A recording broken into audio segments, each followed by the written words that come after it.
voy a grabar igual. Vos decinos, ahí está. Bárbaro. Listo. Ale. Bueno, ¿empezamos? ¿Sí? Bueno, buenas tardes desde la Red de Educadores y desde la Secretaría de Cultura de SUTEBA Vicente López. Queremos darle la bienvenida a todos y a todas.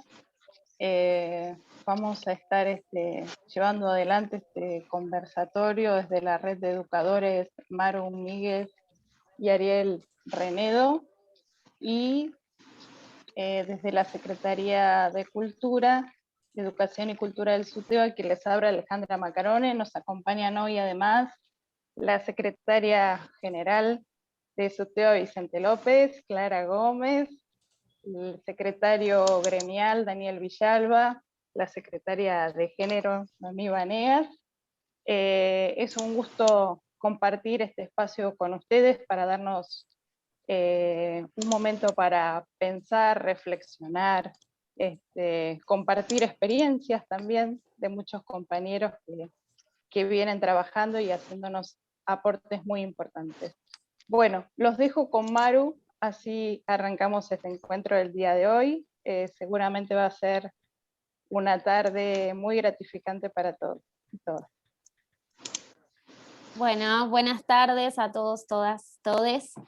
En principio también quería saludar a Rosario Dassen, que ahí Esther nos dijo que también son compañeras, así que ella es coordinadora del Centro Universitario de Tilcara, de la Facultad de Filosofía y Letras de la Universidad de Buenos Aires, y además es rectora del Instituto Terciario de la Tupac.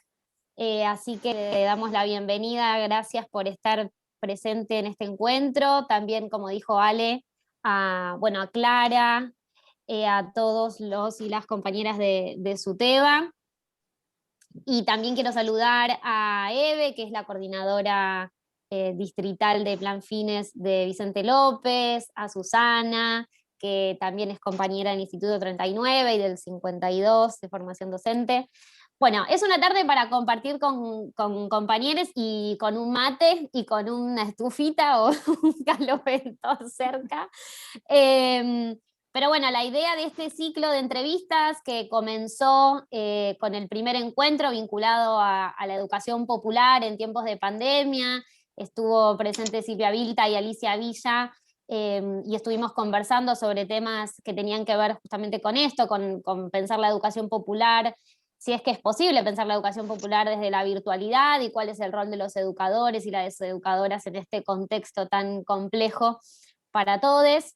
Y este ciclo es el segundo, lo pensamos en la clave de educación y trabajo, por eso es que invitamos y estamos muy contentos y contentas de que hayan dicho que sí a esta posibilidad de intercambiar con Esther Levy, que ella es pedagoga y es doctora en educación por la Facultad de Filosofía y Letras, también forma parte del sindicato de FEDUBA, es la secretaria de Cultura, y a Aina, ¿está por ahí? Sí, a Cristina Honig, que es la secretaria gremial de Educación de Jóvenes y Adultos y CFP del SUTEBA, de Provincia de Buenos Aires, y a Cintia Quispe, que es la referente de la cooperativa Argentina Construye en el partido de Tigre, en el barrio de Las Tunas, y además participa, es integrante de la organización Peronismo Revolucionario en Tigre. Estamos muy contentos y contentas de recibirlas. Vuelvo a decir, tal como hicimos en el primer encuentro, ustedes pueden participar a través del chat, vamos a estar leyendo sus comentarios o preguntas, y estamos transmitiendo en vivo por el YouTube, en el canal de SUTEBA Vicente López, así que también vamos a recoger comentarios de ahí. Pero lo más importante, que es un poco el espíritu que tiene este ciclo de entrevistas, es que van a quedar grabados los encuentros, tanto como el primero que hicimos como este, porque lo que buscamos es que sean como armar una biblioteca, por así decir, virtual, con estas reflexiones. y hay muchos y muchas compañeras que quizás no pueden estar presentes porque sabemos que la agenda es compleja y más en este momento de cierres de cuatrimestre, etcétera. Así que decidimos que para llegar a más compañeros y compañeras es importante que quede grabado y difundir las entrevistas. Así que bueno, vamos a comenzar. También agradezco especialmente a Daniel Villalba, que es el secretario gremial de SUTEBA. Él, bueno, sabe muchísimo de estos temas de educación y trabajo también, así que va a estar acompañándonos y haciendo unas preguntas. Alejandra, ¿querés comenzar con la primera pregunta? Y vamos a empezar un poquito con una pregunta así general para las tres, para abrir este conversatorio, que tiene que ver con cuáles fueron las preocupaciones, los intereses, los interrogantes que las llevaron a ustedes a investigar, participar, indagar sobre esta temática, sobre esta dialéctica entre educación y trabajo. No sé, ¿querés comenzar vos, Esther? Bueno, si les parece a mis compañeras, primero, antes de hablar, quería agradecer la invitación a la red, a SUTEBA, Vicente López. Hace mucho frío, es una tarde de sábado, pero me encanta compartir con compañeros un espacio y sobre todo hablando de temas que me apasionan, así que bueno, es un agradecimiento puntual y general también para todos los que nos estén escuchando. La verdad es que es muy bueno y poder hablar con compañeros y compañeras que están interesados en pensar la educación, el vínculo con el mundo del trabajo, desde un lugar militante, ¿no? Todos somos militantes en nuestro trabajo, o por lo menos así lo entiendo yo, y por eso agradezco esta invitación, y especialmente a Maru, que nos conocemos hace mucho, y cuando me dijo, le dije, sí, sí, por supuesto que sí.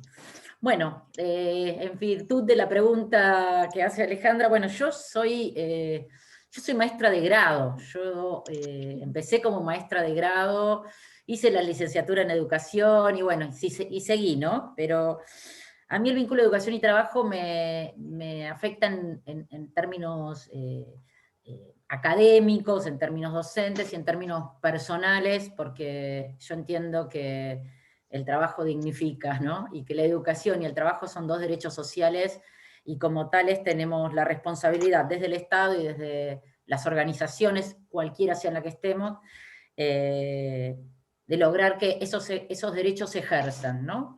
Dos derechos, al ser derechos sociales, no prescriben con la edad, con lo cual tenemos que estar permanentemente, a mí me gusta decir siempre esto, ¿no? Que la educación es un derecho que no prescribe con la edad, y no hay nada peor que tirar la toalla en el camino si nosotros no logramos que los compañeros, los compatriotas, la gente que milita, que vive todos los días en nuestro país, no puede ejercer sus derechos. Yo llego a esto cuando entro a la facultad, y enseguida vieron que a veces uno se fascina con algún profesor o profesora. Me pasó que tuve esa suerte en la primera materia, y me sumé como la que llevaba los papeles, más o menos, la que dejaba ordenado el espacio, en esa materia, que era la materia, se llamaba Educación 1, ahora se llama Pedagogía, una gran maestra, Silvia Yomobate, donde me invitó a participar de su equipo de investigación sin tener antecedentes, por eso tenía un lugar muy mínimo, y la verdad es que me formé desde la pedagogía crítica y la sociología crítica de la educación, pensando en este vínculo desde un lugar que podríamos decir privilegiado. ¿Por qué? Porque me paré en la vereda contraria al discurso hegemónico. Todos sabemos que los discursos hegemónicos nos ponen en permanente situación de contestarles, ¿no? Y bueno, a partir de ese momento me dediqué a investigar y a militar. Yo me dedico específicamente a la educación de adultos, trabajo y política social. Y la verdad es que, para hacerlo bien concreto, a mí me parece que los discursos reduccionistas, los discursos hegemónicos, que son los que plantean que la educación tiene que estar al servicio o a la expectativa de lo que demanda el mercado laboral, cuyo principal objetivo debe ser formar trabajadores. Nosotros escuchamos siempre, la escuela no forma, la escuela pública no sirve, porque, bueno, además de que los maestros hacen paro y están en todas esas cosas, no preparan para el mundo del trabajo, ¿no? Y ahí es lo interesante pensar cuáles son los objetivos de la educación, que además tiene como objetivo formar trabajadores. Todos los chicos y jóvenes que pasan por el sistema educativo terminan siendo parte de la población económicamente activa, incluso aquellos que quedaron afuera lo son.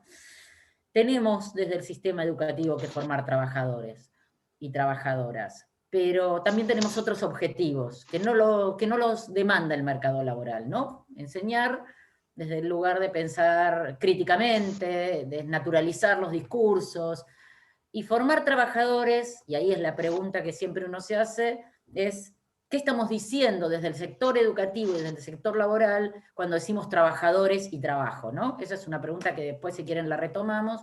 Un trabajador no solamente aquel que sabe hacer las cosas o que tiene un saber específico sobre cierto perfil, sino es una persona que se reconoce como trabajador en un modelo de producción, se sabe organizar, puede, digamos, discutir cuál es su lugar en ese espacio, puede organizarse con sus compañeros y compañeras. Es decir, nosotros entiendo que desde el sistema educativo en cualquiera de los niveles que estemos, tenemos que pensar en la formación integral del trabajador como ciudadano, y no de un sujeto que forma parte de un ejército de reserva para una demanda de un sector productivo que es volátil, que espera cosas de un sistema educativo que el sistema educativo no nació para darlas, ¿no? Da parte de estas herramientas, pero no necesariamente somos formadores de trabajadores para el mercado laboral en un modelo de producción, por ejemplo, el capitalista. Entonces, bueno, desde ese lugar fue que empezaron a surgir reflexiones, siempre la vereda contraria al discurso hegemónico, entonces siempre estoy batallando con esto y estoy orgullosa de estar en este lugar y no en otro, así que bueno, un poco llegué a esto siempre peleando y discutiendo. Desde ese lugar les puedo contar mi llegada. Bueno, no sé si Ina, Cintia, ¿cuál de las dos quiere? ¿Qué tal? ¿Cómo les va? Bueno, también en primer lugar, igual que Esther, agradecerles. Para mí es una inmensa alegría estar junto a mis compañeros de Vicente López, a los compañeros de la red. Un orgullo poder compartir un panel con Esther, a la que escuché en varias oportunidades y siento que me transmite cosas que también me movilizan y comparto, así que es un gusto poder compartir una mesa. Y obviamente conocer a Cintia, que conozco a compañeras que como ella militan esto de la construcción del trabajo desde nosotros, para nosotros y con apropiación de nuestras herramientas y de nuestros procesos, y bueno, felicitarla entonces por esa tarea y gustosa también de compartir.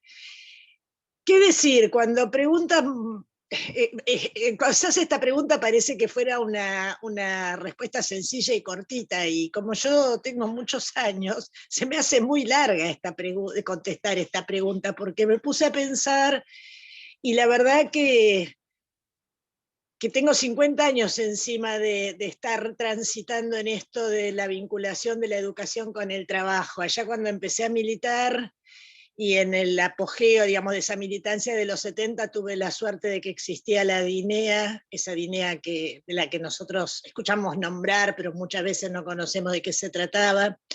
Pero además también existía algo parecido a lo que está existiendo ahora con la militancia juvenil y barrial, que tenía que ver con la educación popular, ¿no? Y con el acercamiento al hecho educativo como un paso en la organización del pueblo para la ampliación de más derechos, ¿no? Como la puerta de entrada a los derechos, esos cursos de acompañamiento para hacer las tareas escolares de las niñas, o las ayudas escolares para los más grandecitos. Bueno, creo que estas cuestiones, bueno, y la educación de adultos, obviamente, recuerdo mis primeras experiencias en un curso de formación profesional en gráficos allá por Pompeya, no, Pompeya no era Parque Patricios. Bueno, esta vinculación entre la educación y el trabajo y el militar, siempre en experiencias sindicales desde muy joven, y haber participado en la fundación del SUTEBA. Me parece que la cercanía nuestra es natural con el trabajo y hay una línea muy fuerte de unidad entre educación y trabajo porque somos trabajadores, estamos en un sindicato que es la organización natural de los trabajadores y somos trabajadores de la educación. Esto como un espacio grande, pero dentro de ese espacio siempre mi oficio fue enseñar en la escuela técnica o en la formación profesional, y en la educación de adultos, en el área secundaria de adultos, y hay como un elemento que comparto con muchos compañeros cuando lo hablamos, pero es que hay algo que te atrapa, algo que te enamora, algo que no te larga nunca más en la educación de adultos y en la educación de jóvenes y en la educación por la tradicionalmente llamada educación por el trabajo, que justamente esta vinculación con poder definir qué significa esto, para qué estoy preparando, para qué estoy trabajando y cuáles son los derechos que tengo, por los que tengo obligación de organizarme y ayudar a otros a organizarse para llegar hasta estos derechos. Digo, en el tema de educación para el trabajo, me encantó esto, ¿no? Como disparador esta frase de si prepara o no prepara, pero bueno, en fin, si prepara el sistema educativo para el mundo del trabajo. Y yo me preguntaba qué significa el mundo del trabajo, si no definimos qué significa nuestro mundo que es nuestro país en el marco de las naciones, pero nuestro país y su historia y su situación y sus contextos, porque el mundo del trabajo no es una cosa estática, es algo que tiene una multicausalidad que lo conforma, y vuelvo autorreferencialmente a hablar de mis 50 años, digamos, de vida activa, porque son muchos más, y cambió mucho el mundo del trabajo desde esos 20 años míos a lo que es hoy, y tuvimos grandes tragedias para el abro comillas, ¿no? Mundo del trabajo, que fueron obviamente las dictaduras, que fueron ensayando algunas modificaciones para plantar bandera en el mundo del trabajo y que se explicitaron muy fuertemente a la población en los años 90 y de lo cual pudimos retornar muy dificultosamente en los gobiernos de Néstor y Cristina, y tuvimos el revés terrible el golpe terrible que nos infligió el macrismo y la vuelta de un neoconservadurismo cruel y atroz. Y esto, digamos, el mundo del trabajo, obviamente que no es, y esto sí procuramos nosotros siempre definirlo, no es de ninguna forma el mercado laboral. El mundo del trabajo es mucho más abarcativo y tiene que ver con una cultura, con una cosmovisión y con todos los aspectos de la vida. Por eso, y desde ahí, desde el lugar de los derechos y desde el lugar de la vida de los ciudadanos, es que el mundo del trabajo está vinculado con la educación como educación permanente, como una herramienta para el logro de las distintas necesidades que el ser humano tiene desde el inicio de su vida hasta el fin de su vida, que puede ser para el empleo, para el solaz y la recreación, para el crecimiento intelectual, para el crecimiento artístico, y dentro de esto tiene que estar inscripta, en nuestro entender, la educación de jóvenes, adultos mayores, como educación permanente, y que el sesgo popular o no popular que tenga se lo tenemos que imprimir nosotros, y en la medida en que estemos inmersos y comprometidos con un determinado proyecto de país. Yo creo que me metí en esto de la educación de adultos y más que nada, más específicamente en la formación profesional, desde haberme dado cuenta que es el lugar, que es ese hecho educativo que sucede en la formación profesional, en la escuela de jóvenes adultos y adultos mayores. Eso que sucede ahí tiene que ser mirado y trabajado absolutamente desde el lugar de los derechos. Esto que también creo que dijo Esther, ¿no? Esto de que es un derecho que no prescribe, es un derecho que fue consagrado más fuertemente en nuestra nuestra ley nacional y también provincial de educación de los últimos años, la que está vigente, y además es muy fuertemente un lugar donde ese derecho se transforma en una puerta para el ingreso de otros derechos. Lo digo desde lo que sucede, por ejemplo, en nuestros centros de formación profesional de la CTA, donde nosotros muy fuertemente a la par del oficio hacemos un fuerte hincapié en la organización de los compañeros en cuanto a derechos humanos, memoria, verdad y justicia, género, diversidades, derechos laborales, por supuesto, protección de la niñez, herramientas para la mujer en situaciones de riesgo. Bueno, tendría que nombrar, bueno, digo más recientemente la pandemia, el ejercicio de la solidaridad, entendiendo la concepción de conjunto donde nosotros estamos viviendo y donde nosotros tenemos que solidariamente estar poniendo nuestro grano de arena para que se pudiera construir esa barrera contra este enemigo que es la pandemia. Bueno, nada, creo que me da para hablar un montón y los recontra cansaría. Así que voy a dejarlos que le hagan la pregunta a Cintia, que me encanta que pueda hablar y poder escucharla. Bueno, gracias, Gina. ¿Cintia? Hola, ¿cómo están? Hola. Bueno, como dicen las compañeras, agradecerle por la invitación y sobre todo a Maru, que la conozco en esta experiencia que venimos haciendo con el cooperativismo acá en Las Tunas. Yo voy a contar la experiencia propia, ¿no? La nuestra, cómo venimos trabajando con los compañeros, en realidad compañeras inicialmente. Yo inicié en el 2013 junto a un par de vecinas, porque más o menos eran 60, 70 vecinas del barrio. Ingresamos con el Ellas Hacen. En ese momento, creo que fue en agosto de 2013, donde se abrieron las inscripciones. El Ellas Hacen fue un programa de trabajo para aquellas mujeres que sufrían violencia de género, tenían 4 hijos, más de 4 hijos, o algún niño o niña con discapacidad, aquellas mujeres que estaban más vulnerables. La idea era hacer cooperativas de trabajo, como había dicho, y era, bueno, chicas, están acá, es una ayuda, un incentivo económico, y yo creo que el Ellas Hacen le salvó la vida a muchas de las chicas, muchas de las mujeres, porque esa independencia económica recién ahí lo pudimos tener, porque muchas sufrían violencia de género.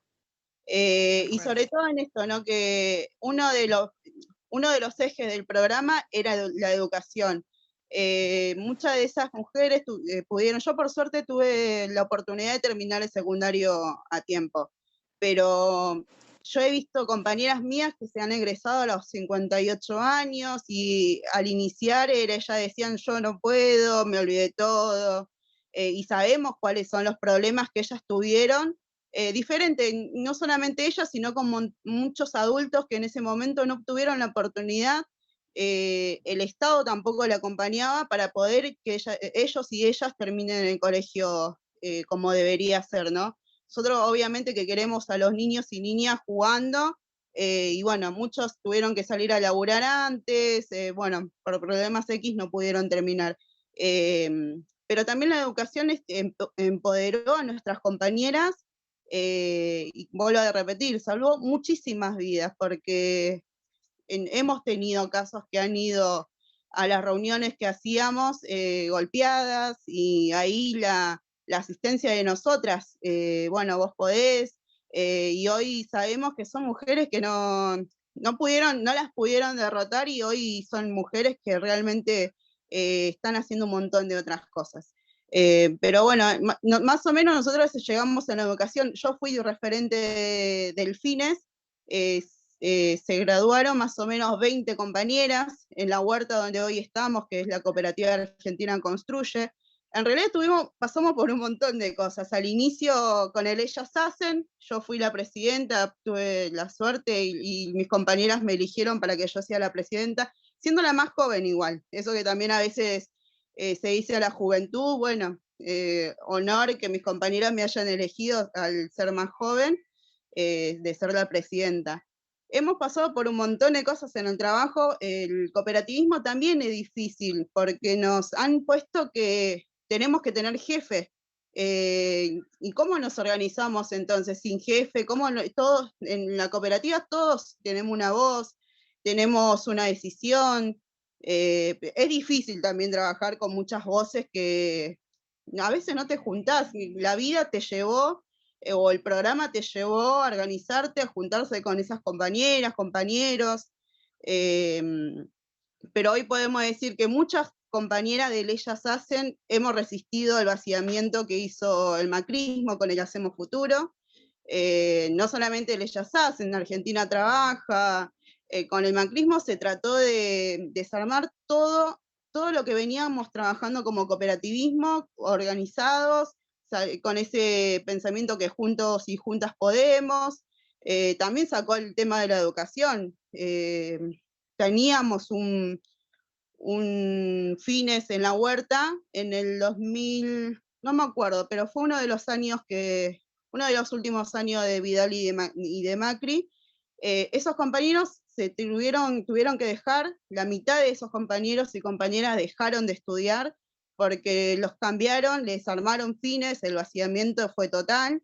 Pero nada, resistimos y hoy tenemos en la huerta que estamos, tenemos una carpintería, tenemos una textil, trabajamos la huerta agroecológica. Aparte de la huerta, repartimos a los merenderos, los compañeros y compañeras llevan la producción que trabajan, y estamos en eso, en organizarnos, en empoderar al cooperativismo y que organizados y organizadas podemos lograr un montón de cosas.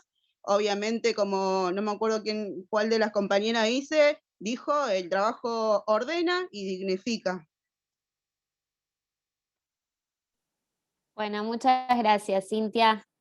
Esther, imagino que bueno, las palabras de Cintia también resuenan en vos por toda tu trayectoria y tu trabajo. En ese sentido, quizás queríamos preguntarte, ¿cuáles son los desafíos, ¿no?, de la escuela secundaria en términos amplios? Porque también tenemos la terminalidad educativa, como bien decía Cintia, del Fines, a partir de la modalidad de jóvenes y adultas, pero ¿cuáles son estos desafíos, ¿no?, sobre la formación para el trabajo, teniendo en cuenta que la Ley de Educación Nacional, como bien decía Ina, sancionada en el 2006, plantea que una de las funciones, por así decir, de la educación secundaria también es la de formar para el trabajo, pero en este caso es un nivel que se torna obligatorio, entonces eso también da nuevos desafíos, y en este contexto ni hablemos de eso, pero quiero preguntarte en ese sentido si nos podés problematizar un poco estas categorías a partir de lo que vos trabajás, y también de lo que comentaba Cintia, ¿no?, en términos de hablar del trabajo y de la educación en términos más amplios que como comúnmente lo hacemos. Te escuchamos. Bien, bueno, después de escuchar a mis dos compañeras aquí, la verdad es que redoblo el agradecimiento, estoy muy, muy contenta, la verdad es que, nada, fui anotando algunas cosas que decían las compañeras para pensarlas y por ahí darles una vuelta desde lo que yo vengo hablando. Bueno, cuando decís, Maru, que lo que dijo Cintia me llega en función de lo cotidiano, también lo que dijo Cristina, mi corazón está en la educación de jóvenes y adultos, claramente, y hago seguimiento de políticas sociales, es decir, siempre estoy viendo por dónde pasa el vínculo de estos dispositivos, dispositivos educativos que se toman forma a través del Fines, en algún momento a través del programa Encuentro, de las formaciones, de las instancias de formación profesional, que son componentes de contraprestación o condicionalidad en algunos programas, así como dice Cintia, la Argentina Trabaja tuvo a través de los centros Fines, sobre todo en la provincia de Buenos Aires, este dispositivo que no era obligatorio, sin embargo los cooperativistas asistían a terminar sus estudios. Eso hablaba mucho respecto de qué lugar tiene la educación en la identidad de nuestro pueblo.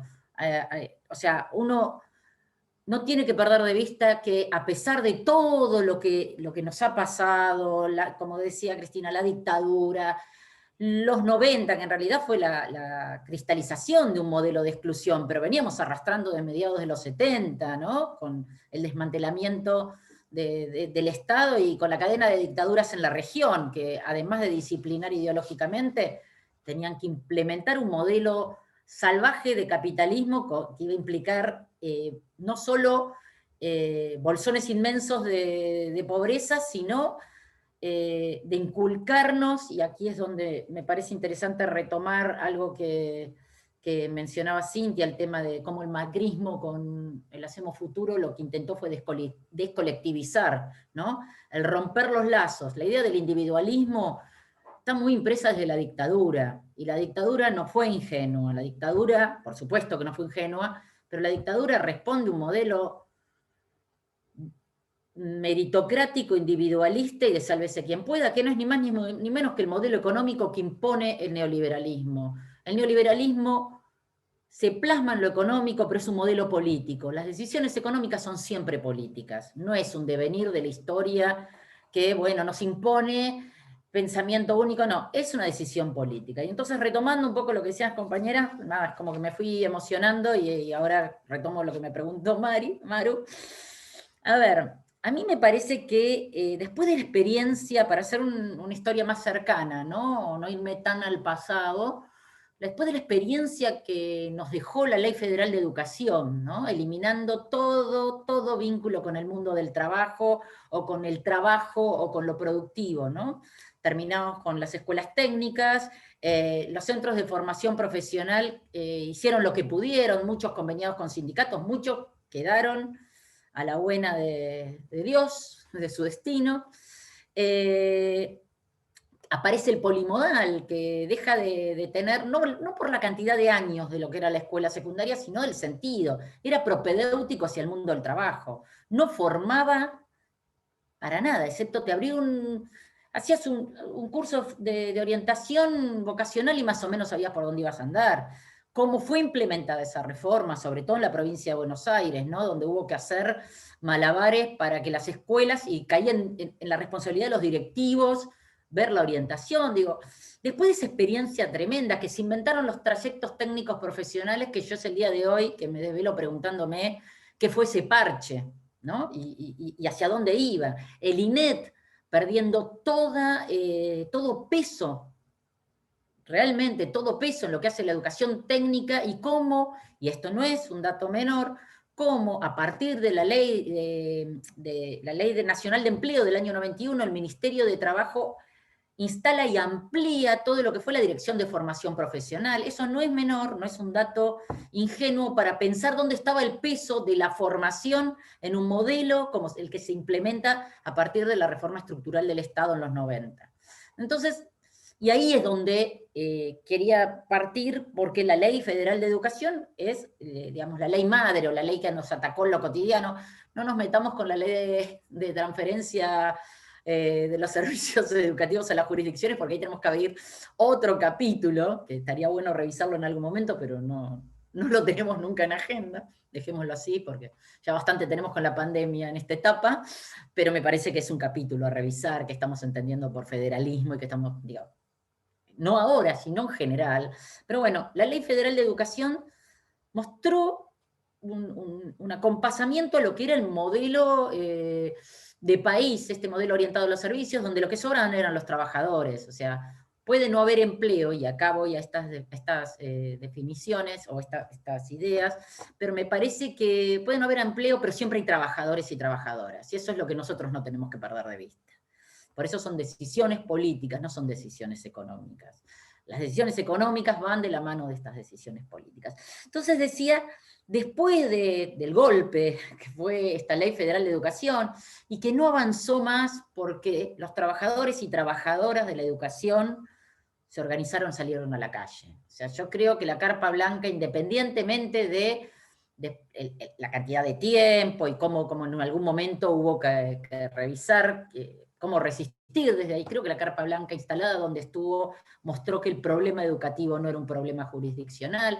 La transferencia de los servicios educativos a las jurisdicciones no solamente transfirieron el paquete de escuela, sino que partieron en 24 el conflicto, ¿no? Vos transferís y también transferiste el conflicto. Entonces no vengas a la Plaza de Mayo, no vengas al Congreso, anda a tu provincia y anda a la plaza de tu provincia y el ministerio, ¿no? Entonces eso pareció ser una herramienta que parecía herir mortalmente al movimiento organizado de trabajadores y trabajadoras de la educación, y sin embargo lo fortaleció.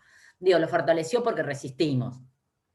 La década del 90, con ese saldo, podemos decir que empezó a intentar subsanarse, o intentar resolverse a partir del año 2005, cuando con Néstor Kirchner se logra sancionar la Ley de Educación Técnico-Profesional. En 2006 la Ley de Financiamiento Educativo, en 2006 la Ley de Educación Nacional, y en 2005 también la Ley de Financiamiento Educativo, que a mí me parece que no es menor para pensar el vínculo con el mundo del trabajo, o con el trabajo, o con el mundo productivo, ¿no? Si uno mira esa ley que nosotros generalmente, como militantes y afiliados y sindicalistas, vemos el tema de las paritarias, cómo lo hirió tan fuertemente el macrismo, y cómo también tenemos siempre presente el tema de llegar al 2010 con un 6% del PBI, que en realidad llegamos con un 6,5% del PBI, reformable, reformable, o mejor dicho, actualizable en este debate que nos debemos sobre la ley de financiamiento. También entre las 11 prioridades que plantea esa ley está la educación de adultos y la formación para el trabajo, la formación profesional. No es menor una ley de financiamiento educativo, pero tampoco es menor que estas cuestiones estén entre las prioridades. Son 11 prioridades que estableció esta ley. Pero digo, después de los 90, con la Ley de Educación Técnico-Profesional y con la Ley de Educación Nacional, donde se reinstala o restituye la identidad de la educación técnica de nivel medio, el lugar de la formación profesional, el lugar de la educación de adultos, ¿no? Como una modalidad y ya no como un régimen especial, en el artículo 30, como lo planteaba la Ley Federal de Educación, teníamos y tenemos a partir de ese momento un plafón importante para empezar a pensar. Para empezar a pensar cómo revertir esto que decíamos. Pero a mí me parece que acá hay algo muy importante. Las leyes son centrales, instalan un andamiaje, pero no resuelven las cosas. Si no, miremos que el macrismo gobernó 4 años desmantelando, así como decía Cintia, con el tema de los fines y el tema de lo que fue el Hacemos Futuro, ¿no? que desmanteló la cuestión de la formación. Digo, tanto la Ley de Educación Técnico-Profesional como la ley de Educación Nacional siguieron existiendo y gobernaron a la inversa de lo que habíamos hecho esos 12 años, ¿no? Entonces, son importantes las leyes, pero de las leyes se emanan políticas, y esas políticas pueden ir para allá o para allá. Lo importante es imprimirle a esas políticas un sentido política de Estado. Yo lo quiero traer a esto porque me parece que este andamiaje legal es muy propicio para hacer cosas muy interesantes, y hemos peleado mucho por este andamiaje. Tanto en la ley, en estas 3 leyes que mencioné, hemos participado todos, la comunidad. Yo estaba trabajando en el Ministerio de Educación y me acuerdo que a través del CONETIP, donde yo estaba representando la educación de adultos, estuvimos trabajando con el proyecto que termina discutiéndose en el Congreso, de Ley de Educación Técnico-Profesional, pero que fueron consultados, los sindicatos en esa mesa estábamos todos. También, bueno, creo que recordamos lo que fue la Ley de Educación Nacional, ¿no? Esa gran consulta. Pero las leyes, vuelvo a decir, nos permiten hacer cosas, pero también permite que se haga lo contrario, porque la ley es amplia. Lo importante es pensar en una política. Y yo creo que este andamiaje al que estaba haciendo referencia, nos pusieron durante mucho tiempo, por lo menos durante los años del gobierno de Cristina y los últimos de Néstor, los 2 gobiernos de Cristina, me parece que lo que nos permitieron fue pensar en políticas de restitución de derechos. Retomando un poco lo que Cristina mencionaba y que yo había mencionado al principio, la educación y el trabajo son derechos sociales. Y cuando pensamos en ambas cuestiones, me parece y estamos pensando en este vínculo entre la educación y el trabajo, me parece que no hay que perder de vista que estamos hablando de los mismos sujetos.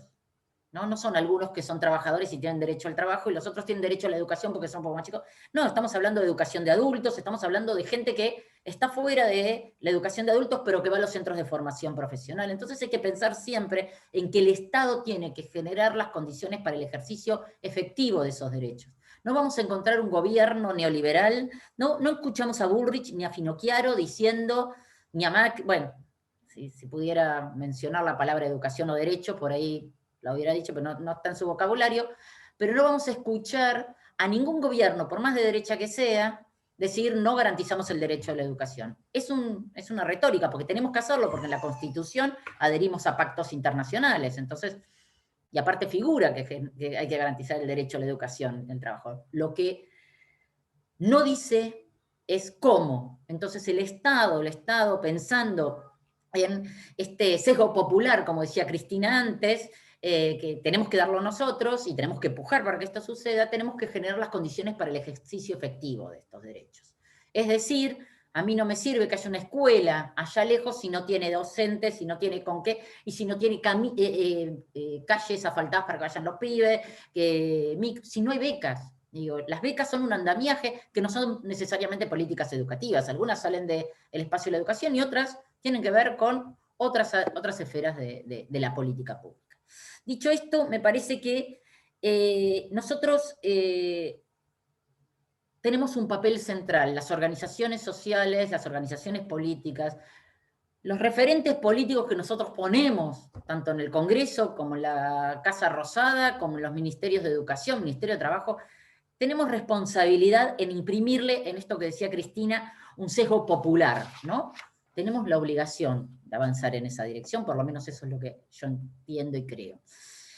Entonces yo pensaba, en función de lo que me planteaba Maru, qué desafíos hay, y yo incluyo la educación secundaria y lo pienso en la educación secundaria como nivel y como modalidad de educación de adultos, ¿sí? O sea, ustedes vieron que las modalidades atraviesan los niveles. A veces uno dice, yo tengo mis dudas respecto de la educación en contextos de encierro y la educación de adultos, pero si son los mismos sujetos, esas son discusiones que nos damos en el marco de lo que es la normativa, pero yo estoy pensando en la modalidad y en el nivel educativo, en función de lo que acaba de decir Maru, que me dijo secundaria, si me hubiera dicho, no sé, primaria, me empiezo a preocupar que estamos hablando de trabajo infantil, pero igual esto que quiero mencionar va por ahí, ¿no?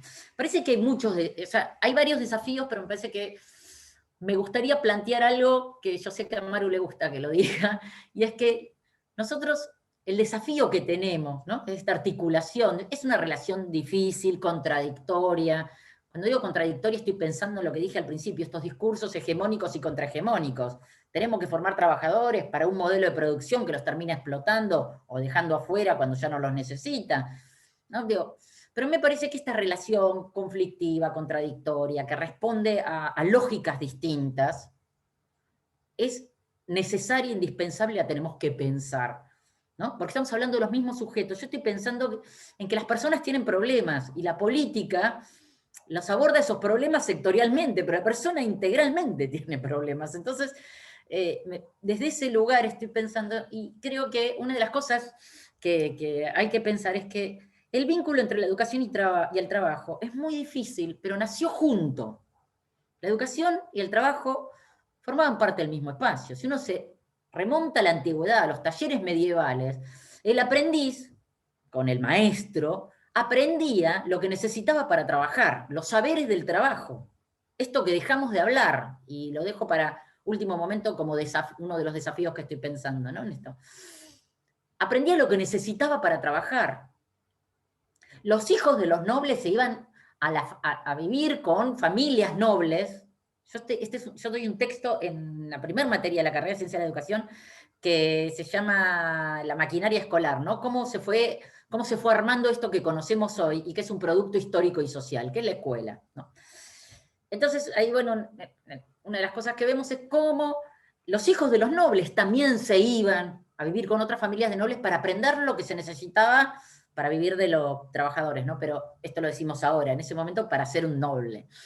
Se socializaban las personas en el lugar de trabajo, aprendían lo que necesitaban para trabajar. El carpintero el aprendiz del carpintero era el que estaba aprendiendo rudimentos de geometría, matemática, bueno, biología, directa o indirectamente, por el tipo de maderas, y así en todos los ámbitos.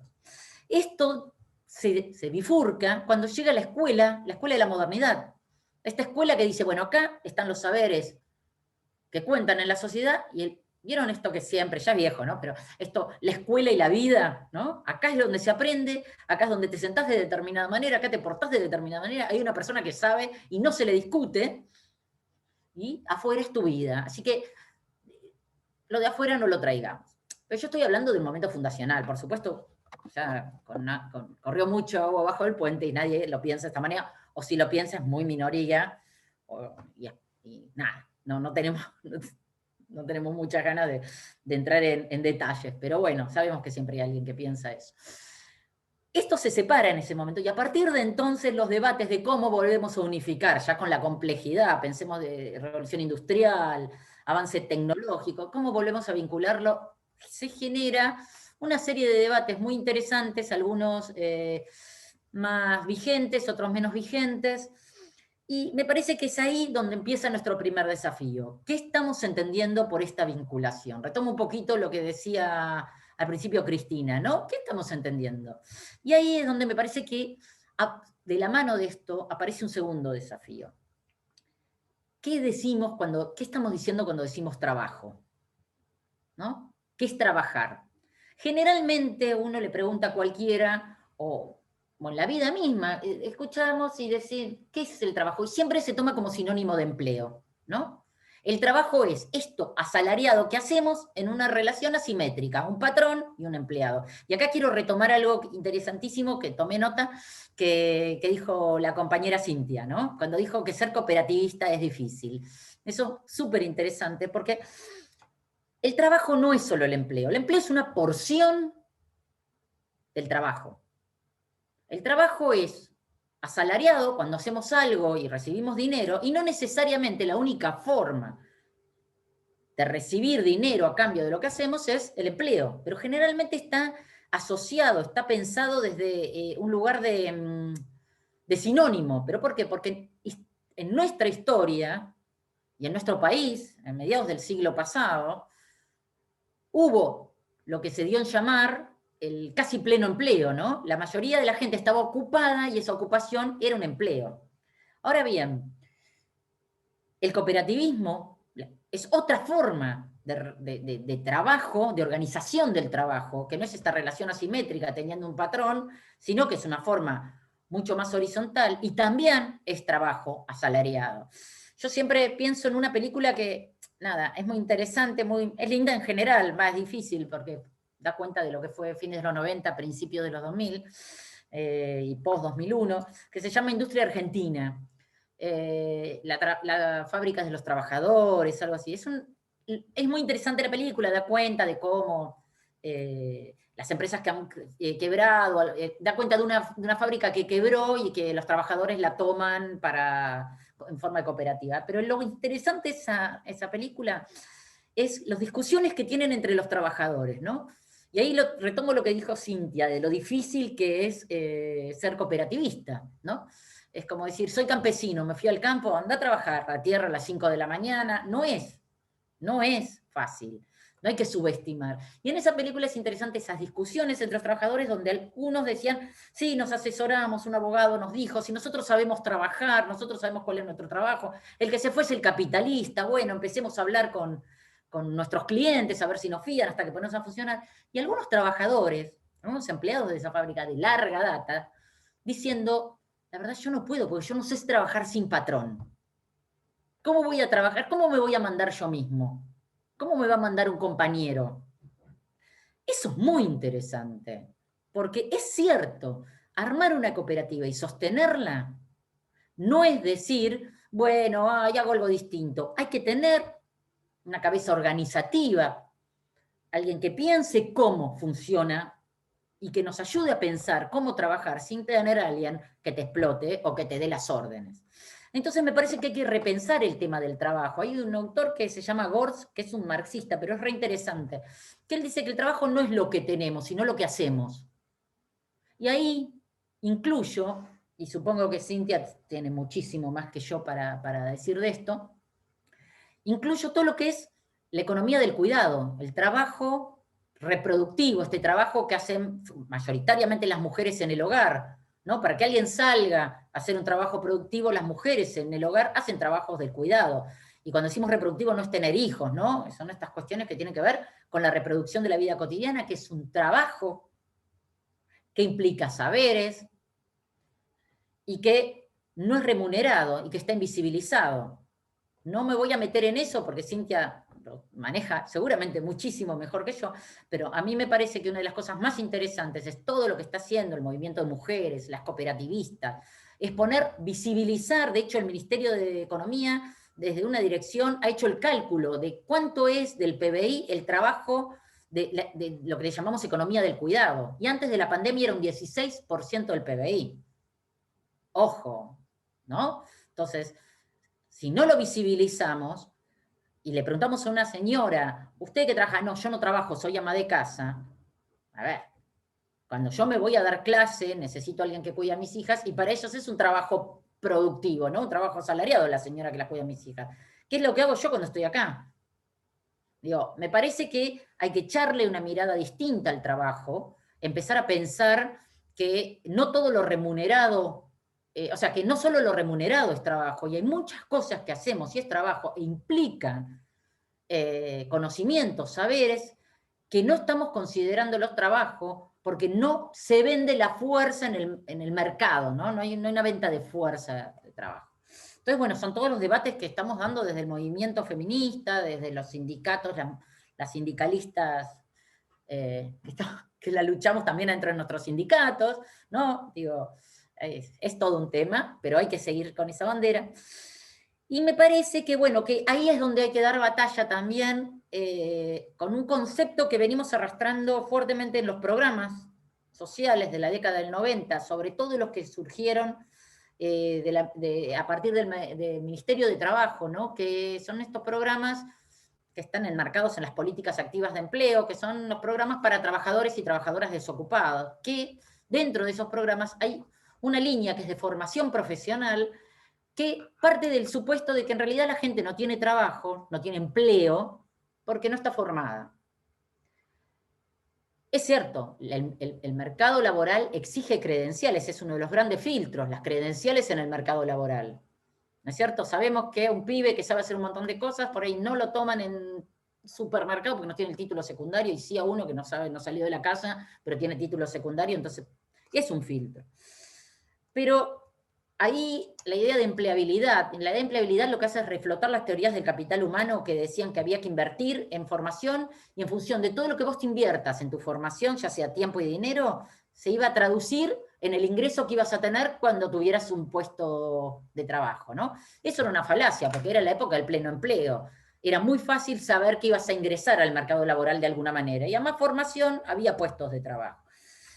Pero es una falacia porque pone la responsabilidad en el sujeto individual, porque yo me puedo formar muchísimo, pero no hay lugares donde insertarme. Entonces, la idea de que la empleabilidad pasa por la responsabilidad individual de formarse, y si vos no te formaste, es tu culpa, por eso no conseguís trabajo, y de la mano de los discursos que decía antes, ¿no? El individualismo, la competencia, le tengo que pisar la cabeza a los tres que están ahí porque hay un solo puesto de trabajo. Y no es que yo, porque esté muy formada, lo voy a tener. Y por ello sí, o él sí, pero muchos más no. Entonces, los programas del Ministerio de Trabajo plantean, y sobre todo en los 90, y a partir de la gestión de Tomada, también lo planteaban, que es la idea de empleabilidad. Solo que, a ver, esta idea de empleabilidad fue atenuándose, pero siempre desde el Ministerio de Trabajo se trabajó desde ese lugar, fue atenuándose, y nosotros seguimos con esa idea de empleabilidad porque en realidad es producto de lo que plantea la OIT. En la OIT están los trabajadores representados por las centrales, están los empresarios y están los estados a través de los Ministerios de Trabajo. Y la OIT habla de empleabilidad. Entonces, en su momento, hablando con Tomada y Enrique Deibe, que era el viceministro, yo decía, ustedes siguen con la empleabilidad, es un gobierno compañero, cambiemos esto. Y es ahí, o sea, yo estaba haciendo mi tesis de doctorado, entonces por eso llegaba a esos lados, no es que yo era asesora de nadie, nadie me escuchó nunca. Pero digo, pobre, mejor que no me hayan escuchado. Pero digo, tienen ese sello porque formamos parte de la OIT, solo que fueron atenuándose. La diferencia fue cuando a partir del 2010, con el Argentina Trabaja, después el Ellas Hacen, aparecen los programas radicados en el Ministerio de Desarrollo Social, donde en principio se había hablado de empleables e inempleables, y ayer Alicia Kirchner enseguida resolvió con el Plan Familia, porque fue tomado así, y fue tomado literal, y se modificó, porque era para las mujeres. Ahí, bueno, todo el movimiento feminista saltó, porque claramente, como inempleables, porque para el programa Familias tenías que tener 4 hijos o más, y bueno, la dificultad de ingresar, no, como inempleables, era una estigmatización bastante negativa. Y a partir del momento en que Desarrollo Social empieza a generar programas, se empieza a hablar del trabajo de una forma más ampliada, ¿no? Se empieza a hablar del cooperativismo, se empieza a pensar, incluso los centros fines de la Argentina Trabaja y el Ellas Hacen, tenían los espacios curriculares que estaban vinculados a temáticas vinculadas al cooperativismo o a lo que cada cooperativa o cada centro fines le incluía, o sea. Y ahí es lo último, para no tomar tanto la palabra, me parece que el último desafío, o el que quiero mencionar ahora, es empezar a pensar cuáles son los saberes del trabajo, ¿no? Cuando hablamos del vínculo entre la educación y el trabajo, ¿cuáles son los saberes del trabajo? Sabemos que las credenciales de primaria y secundaria, etcétera, son necesarias en términos de lo que decíamos recién, del filtro que significan en el mercado laboral. Pero cuando, por ejemplo, hablamos de educación de adultos, a mí me parece que ya es hora de retomar alguna que otra experiencia que hemos tenido, muy acotada, provincia de Buenos Aires, pero empezar a pensar algo que quedó en el camino, que fue lo que quedó en el camino fue la creación de la Agencia Nacional de Acreditación de Saberes Laborales. Yo no sé si necesitamos una agencia o no, pero sí me parece que hay que empezar a pensar que los que llegan a la escuela, sobre todo los adultos, ¿no? Pero también los chicos, traen saberes. Y desde la pedagogía nosotros lo tomamos en cuenta y a partir de ahí enseñamos. Pero a ver, una mujer que está en una cooperativa, no sé, Cintia, vos corregime, quiere terminar la secundaria, no es que no sabe nada, tiene una trayectoria laboral, tiene una trayectoria de vida. Y esa trayectoria laboral también son los cuidados en su casa.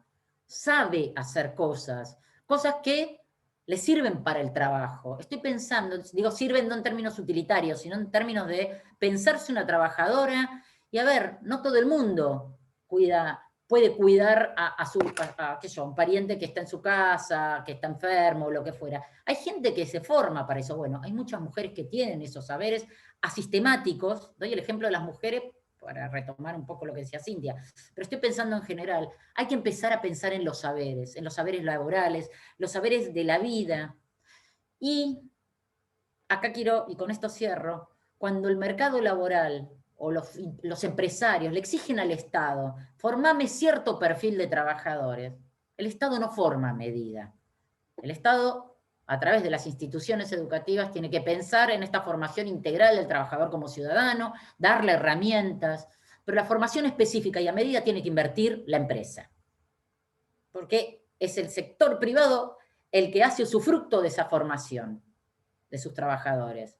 Y a mí me parece que es ahí donde a veces la pulseada, cuando algún ministro de Educación se paró en el coloquio de ideas, adelante de todos los empresarios y les dijo, yo no estoy acá como ministro de Educación, sino como gerente de recursos humanos, es decirle a los empresarios, quédense tranquilos que yo les formo gente para lo que ustedes necesitan.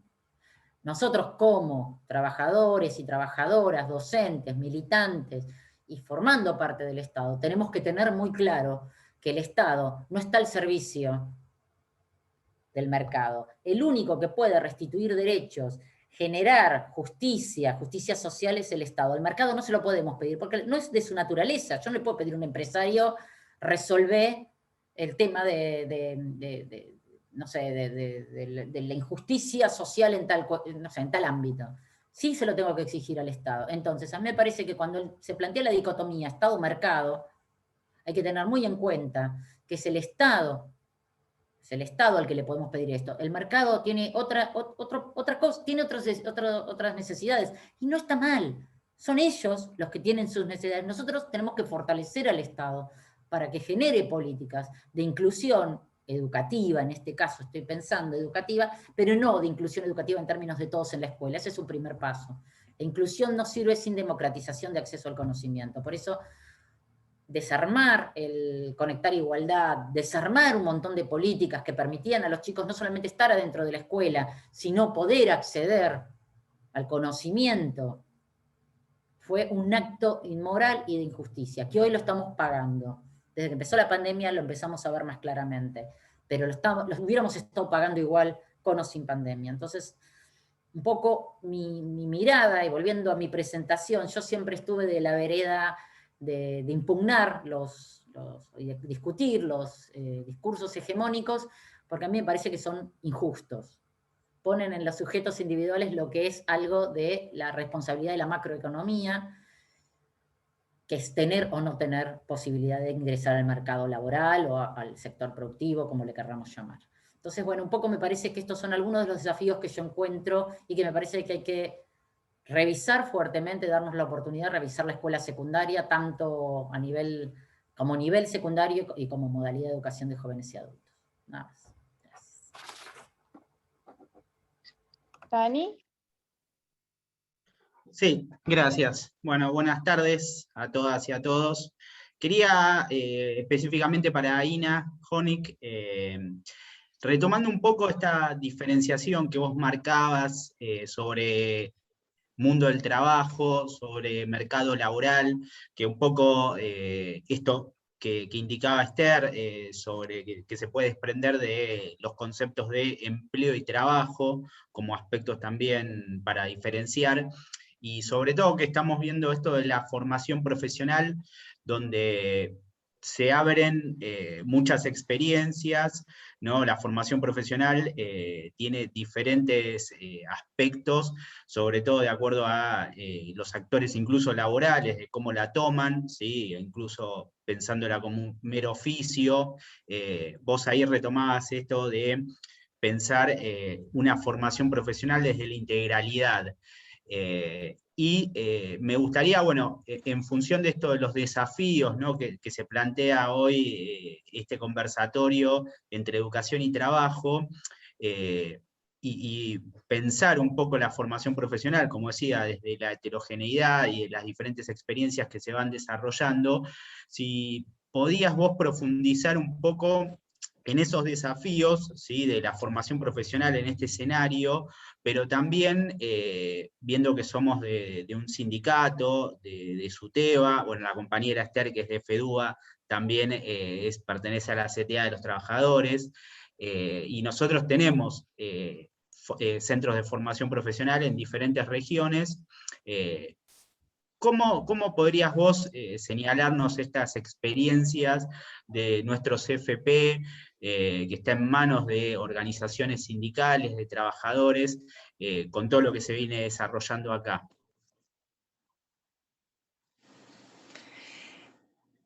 Bueno, la verdad, primero decir que compartí en un todo tanto las cosas que planteó Cintia como experiencia, como las palabras de Esther, ¿no? La verdad que cada tanto ella decía una cosa y yo decía, uy, yo iba a decir lo mismo, porque la verdad que estoy muy, muy identificada con esto que estuvo planteando, y quería solamente reforzar algunas cuestiones que me parecieron muy importantes, ¿no? En esto de hacer mucho hincapié en esto de la integralidad. Yo digo, no solo de la persona, sino también de la sociedad, porque me parece que uno de los desafíos que tenemos en común todos, y después me voy a referir específicamente a la formación profesional, pero a todos, y en especial en el mundo de los educadores, ¿no? O sea, en la educación, tiene que ser el de poder juntar en la realidad y en las cabezas de la gente, en la cultura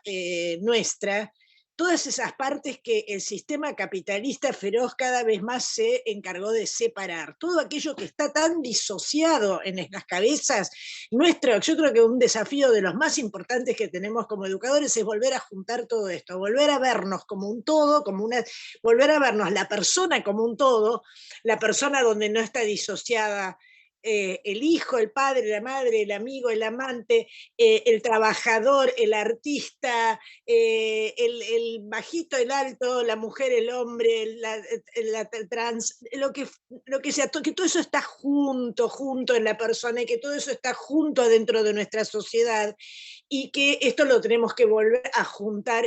Me parece que es una tarea importantísima nuestra como educadores. La otra cuestión que yo veía fundamentalmente es desde dónde voy a encarar lo que vos me estás preguntando, es desde lo último que decía Esther. Nosotros no nos queremos ni nos vamos a resignar a ser la agencia a cuya puerta toca el empresariado para decir necesitamos tal o cual cosa. Es más, me voy a atrever a ser muy contestataria, pero es decir, ni siquiera al Estado. Con el Estado tenemos que debatir hacia dónde vamos, tenemos que ponernos en un lugar de igualdad y plantear desde la educación cómo acompañamos los procesos de las políticas públicas que emprende el Estado. ¿Sí? Y cómo generamos fuerzas para que el Estado pueda definir políticas públicas en las direcciones que le convienen al pueblo. Y digo esto en la formación para el trabajo, es muy fuerte porque nosotros tenemos muchos espacios que habían sido abortados o modificados para otros fines en la época del macrismo, que recuperamos, yo digo los espacios del COPRED, de las mesas distritales, muchos espacios de consensos y de confluencias, y en esos espacios tenemos que hacer valer estas palabras, de pensar fuertemente a dónde van las cosas que hagamos, a qué objetivos confluyen, cómo hacemos para hacer lo que hay que hacer en una coyuntura para salvar las vidas, digamos, ¿no? Porque es cierto que un programa social, laboral determinado está salvando una vida de una persona, de una familia en un momento tan dramático como el que estamos viviendo. Ahora, también cómo miramos más allá de eso para descoyunturalizarlo y pensarlo en el marco de un proyecto de país donde haya otras cosas más allá de esto y donde, vuelvo a decir, donde se siga pensando en cuáles son los nuevos derechos a conquistar. Porque nosotros ahora tenemos algunos derechos así como muy naturales, incluso dentro de 5 días va a ser muy natural el derecho que conquistamos hace unas horas del cupo trans, ¿no? Pero no nos damos cuenta a veces de lo importante que es todos estos nuevos derechos, porque hace 10... Miramos con mi marido en esta pandemia muchas películas no tan viejas, de hace 10, 15 años, y decimos, uy, qué políticamente incorrecto que es todo esto que estamos viendo, porque nosotros acá ya pudimos lograr un montón de derechos, por lo menos que se piense en un vasto sector de población se acuerde con determinados avances que hace 10 o 15 o 20 años eran absolutamente impensables. Entonces, estas puertas hay que seguir abriéndolas desde nosotros.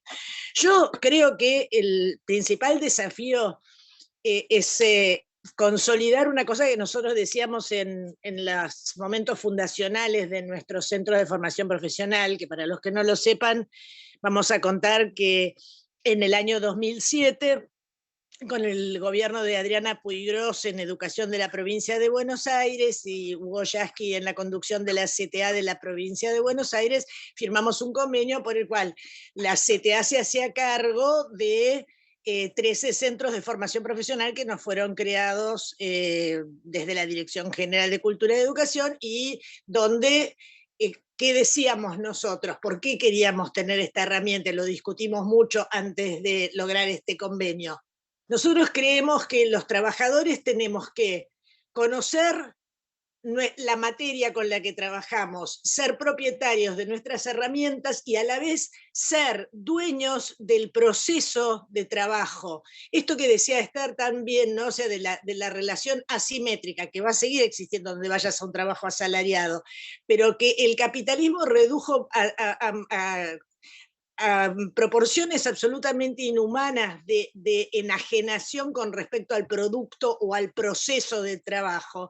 Digo, ir recuperando esto, cómo se produce algo, cómo se trabaja una materia, cómo se logra un producto, para qué se lo logra, y luego, si yo no voy a estar en relación de dependencia, cómo me organizo en mi propio trabajo individual, pero cómo me organizo con otros si quiero trabajos cooperativos o trabajos asociativos de pequeña y mediana empresa o de cooperativa.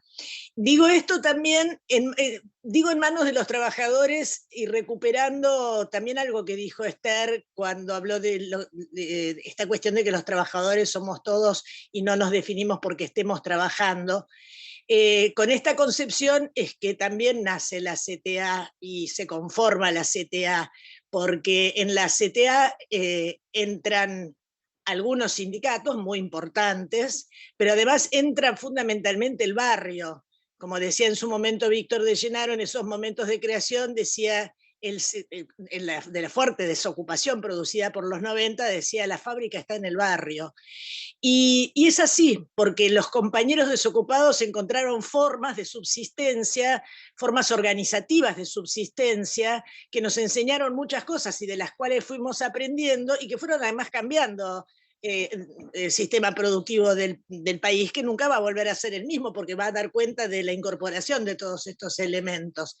Te digo, también desde la CTA es importante porque conjugamos de alguna forma lo que serían los trabajadores asalariados, mayormente en la CTA, debo decir, estatales, pero también a los trabajadores organizados en estas novedosas formas en las que se organizan desde los barrios, con todo el contenido de derechos a recuperar y a generar que tiene el concebir el barrio como una unidad de trabajo, como una unidad productiva, como si fuera, realmente me parece que fue muy acertado esto que decía Víctor, esto del barrio es la fábrica.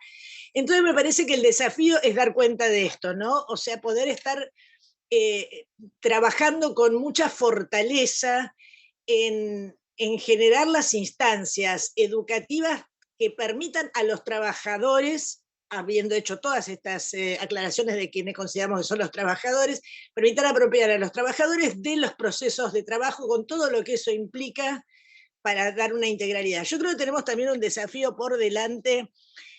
A ver, uno es esto que decía Esther, el discurso meritocrático de que tenemos que tener el papelito, y cuanto más papelitos tenés, más posibilidades tenés de que te empleen, que para mí otro de los desafíos es poner en discusión que esto es una parte de la misma persona que 5 minutos después en otro reportaje, y digo, por ejemplo, un empresario te dice que están demasiado...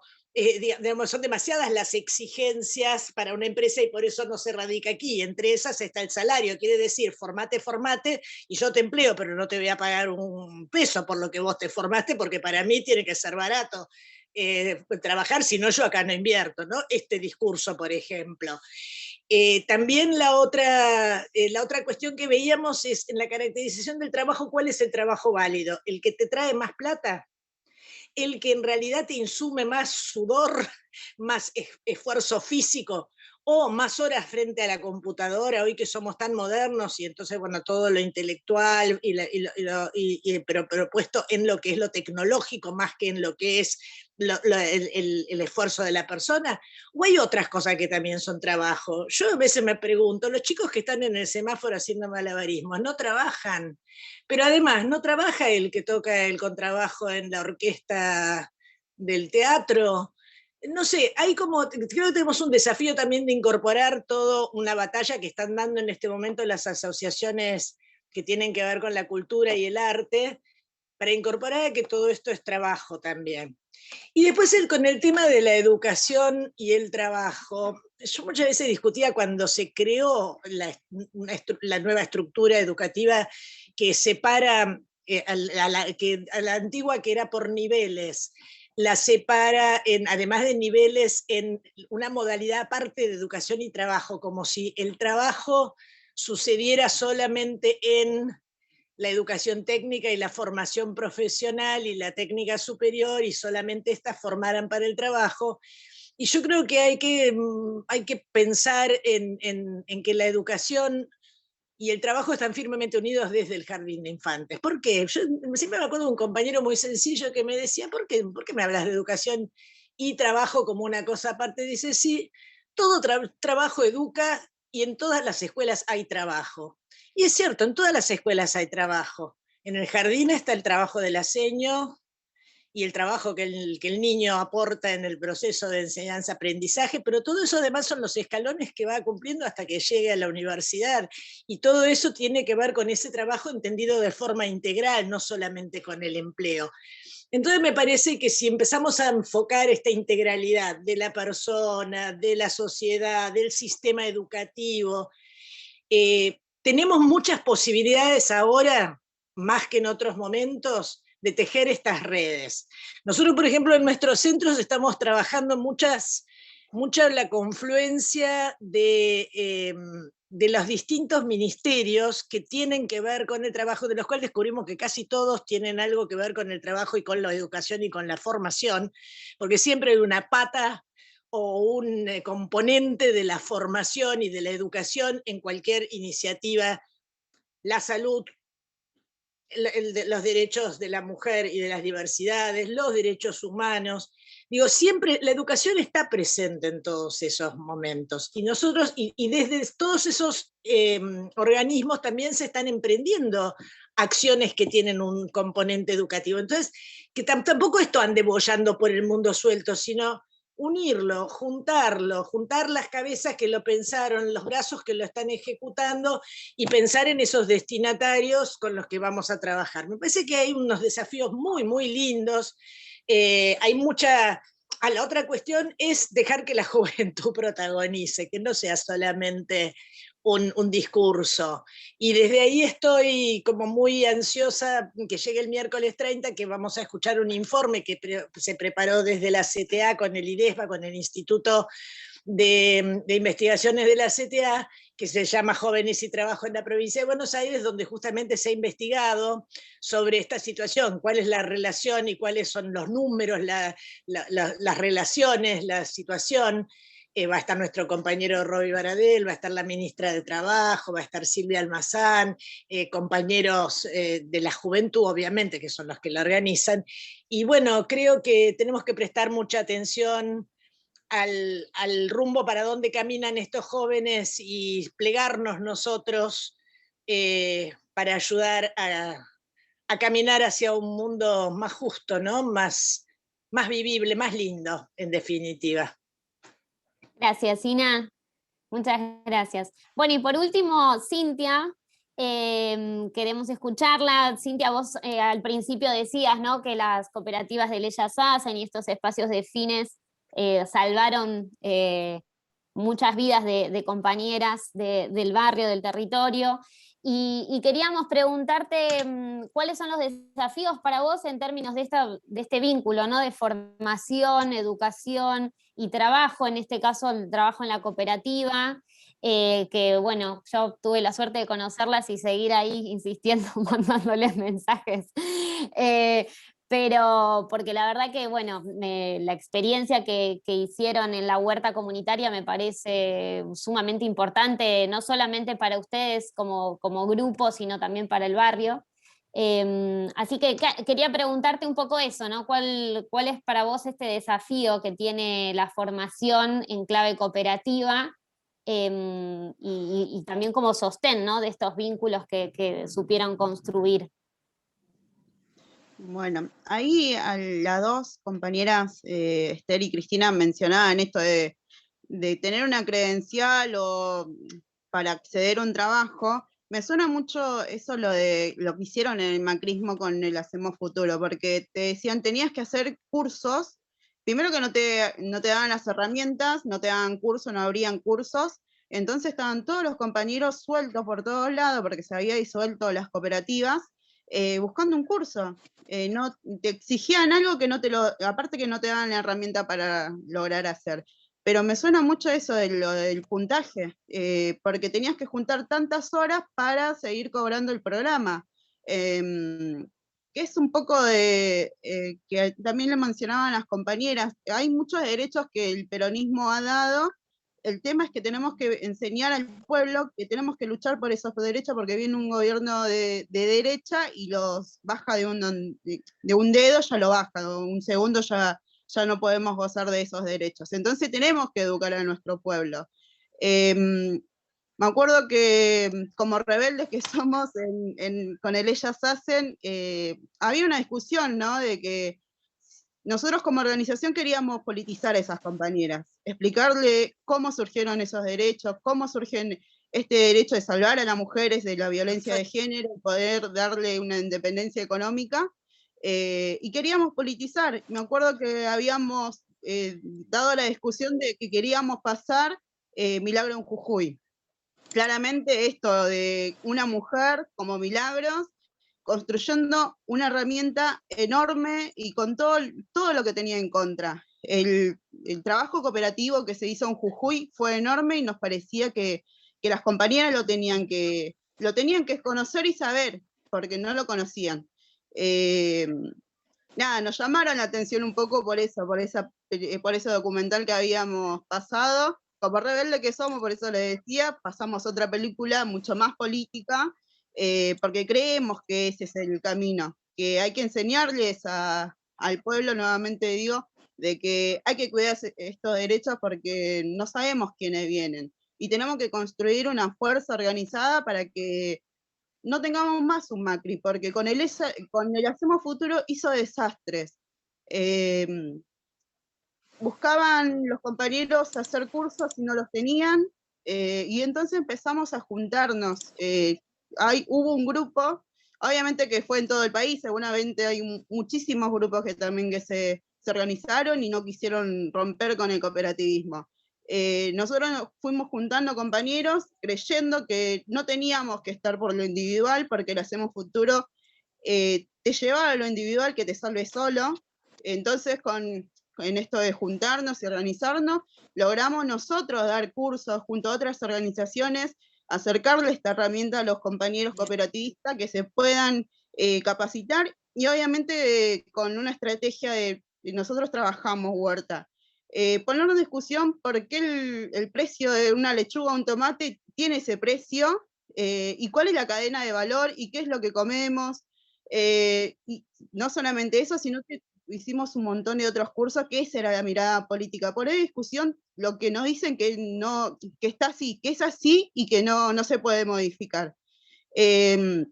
Ahora con el potenciar trabajo, que todos los cooperativistas, los programas sociales de trabajo están aglutinados por el potenciar trabajo, también incluye esto. El peronismo siempre se caracterizó de ampliar derechos. Ahora no hay que hacer cursos, sino hay que generar unidades productivas.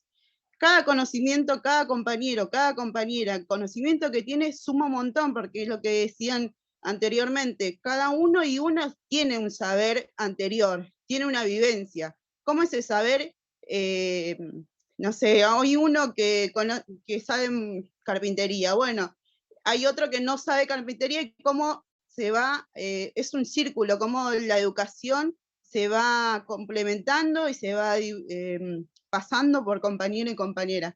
La semana pasada justo se incorporó una compañera, y el viernes me tocó hablar con ella, que me la había cruzado, y estaba agradecida de que nosotros le diéramos la oportunidad de estar con nosotros, porque cada gente que pasa por la huerta, por la calle de la huerta, ve todos los días a los compañeros y a las compañeras trabajando en la carpintería, en la textil, agachados en los canteros, y eso la compañera lo ve, porque muchas veces nos han enseñado esto de que el cooperativista es vago, que se juntan a tomar mate, y estoy segura que hay un montón de compañeros y compañeras que demuestran todo lo contrario de ese discurso de odio de la derecha, de encima, sobre todo de los que no conocen, porque dicen y no lo conocen. Nosotros demostramos realmente que todos y todas somos trabajadores. El que hace malabares en en el semáforo, los músicos también, como decía Cristina, todos y todas, como decía Perón, somos trabajadores y trabajadoras, no hay otra clase de hombres y mujeres. Gracias, Cintia. Te queremos. Qué lindo. Bueno, vamos a darle la palabra, unas palabras a Rosario y después no se vayan, se nos extendió un poco el encuentro, pero valió la pena. Porque está Fabio también esperando hace un montón, que es un compañero que nos va a deleitar con su música. Así que le doy las palabras a Rosario y escuchamos luego a Fabio. Gracias a todos. Bueno, ¿se me escucha bien? Sí. Perfecto. Hola. Buenísimo.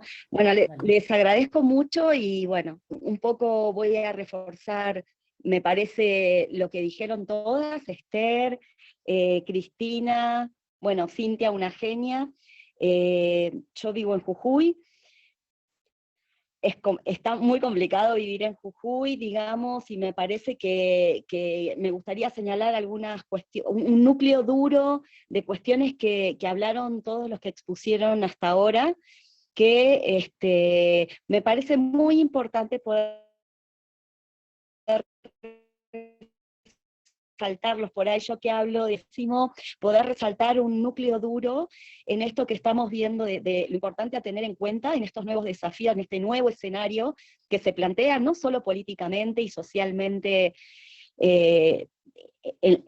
ahora, sino también a partir de la pandemia, que es un escenario que también creo que ninguno de nosotros se anima a decir que no va a proseguir el escenario, ¿no? Si no llegó, muchos están diciendo que es un escenario que llega para quedarse, y es también un desafío que se acerca, que se suma a todos los desafíos con este vaivén de gobiernos que todos mencionamos, donde se dan, son 2 pasos para adelante y 1 para atrás.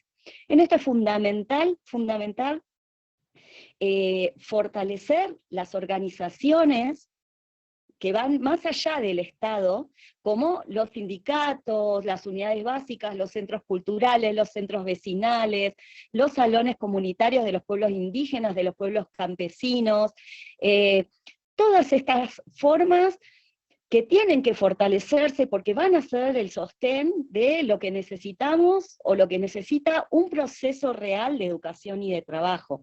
Hoy estos espacios están dando formaciones, pero además las formaciones necesitan sostenerse. Y sostenerse en esto que se habló, un cuestionamiento de los discursos hegemónicos. Hoy en Jujuy el discurso, mediante, para la empleabilidad, remite a un proceso que fortalece la matriz productiva extractiva. Si no es minería, si no es ir a los ingenios, no hay ninguna política que pueda abrir el abanico a las personas que tienen que irse a otros lugares, digamos, estos procesos tremendos de desarraigo que hay en La Puna, en La Quebrada o en cualquier lugar de Jujuy, para tener otras oportunidades. No los va a ver de acá hasta que esté el psicópata, el psicópata de Gerardo Morales, del gobernador no los va a ver, porque está entregando la provincia y los recursos de una manera realmente psicopática. Entonces, si no son estas organizaciones y estas redes que tienen que fortalecerse para criticar los discursos hegemónicos, como esto de las matrices productivas extractivas, el pensamiento crítico también, para qué uno se educa para el trabajo y hacia hacia dónde tiene que dirigir esos conocimientos, sino que estas redes también y estos espacios que mencioné, digamos, sociales, tienen que acompañar no solo en generar ofertas ofertas educativas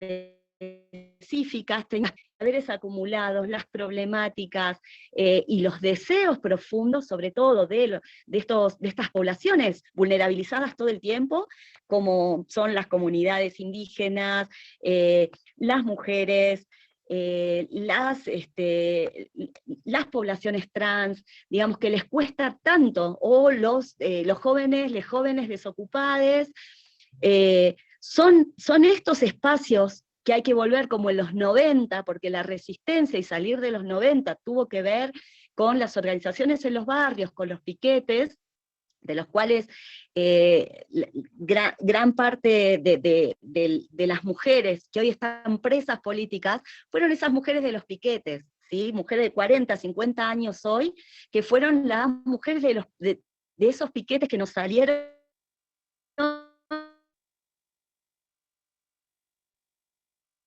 Ay, ¿se escucha?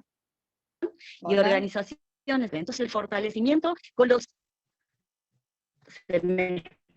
Puede apagar la cámara para que se No. escuche mejor. Y estamos teniendo problemas con la conexión. Rosario, Sí, ¿podés Rosario, apagar no la te cámara? escuchamos. Bueno, Por ahí no se me está escuchando. Estas experiencias tienen que volver, tienen que revivir. bueno, Rosario, una lástima, no la estamos escuchando. Me parece Bueno, que la cámara... sí, es el tema de la conexión. Bueno, vamos a continuar, lamentablemente. No la podemos retomar. Bueno, Si prueba, Alejandra. teníamos, sí, lo que pasa Si que prueba también... sin cámara. Bueno, pero ¿sabes lo que pasa? Que también tenemos otra persona pobre que está también hace bastante esperando. En todo caso, bueno, después se van a armar otros conversatorios y otros encuentros, así que no hay problema. Ale. Sí, Sí. Maru, sí. No, Ale, te quería, o Maru, dos cositas muy breves, ¿sí? Una que, Sí. bueno, hoy se conmemora el asesinato de los compañeros Maxi y Darío, ¿no? Que, bueno, es una fecha también simbólica para la clase trabajadora, y esto que decía muy bien Ina, la fábrica es el barrio ahora, eso se expresó muy bien ese 26 de junio de 2002, se expresó lamentablemente en el asesinato de dos compañeros militantes, que los recordamos, ¿no? Y otro punto muy rápido es que esto que marcaba Ina, que nos parece interesante porque es continuación de nuestro conversatorio, que es la presentación del informe de IDESBA, ¿no? El Instituto Estela Maldonado, que es el miércoles 30 de junio a las 17 horas, y eso lo va a transmitir el Facebook de la CTA, es el informe Jóvenes y Trabajo en la provincia de Buenos Aires, ¿sí? Nos parece interesante porque marca esa línea, así que bueno, estaría bueno, igual después va a quedar... Lo vamos a difundir. Vamos a seguro. difundir. Gracias. Buenísimo. Presentamos a Fabio y Sí, les Fabio. agradecemos, con él cerramos y le agradecemos muchísimo a todas las compañeras y compañeros que estuvieron esta tarde con nosotros. Así que le damos la palabra a Fabio, pobre que está esperando hace una hora. Lo queremos Hola, escuchar Fabio. para terminar esta tarde. Gracias. ¿Cómo andan? Hola, como saben, ¿cómo estás? ¿me escuchan bien? Genio, gracias Fabio. Sí, gracias. Bueno, como saben, esto no tuvo prueba de sonido, así que ustedes van a ser mis sonidistas hoy. Si alguna cosa no se escucha, que subime la guitarra, subime la voz, esas cosas, me avisan. Está muy interesante, así que no estuve esperando, no estuve sufriendo la espera, está muy interesante la charla. Yo también soy docente, soy de UTE, de Capital, así que nada, es un placer estar acá con ustedes. ¿Querés contarnos un yo vengo en poquito, ya que... Sí, ¿querés contarnos un poquito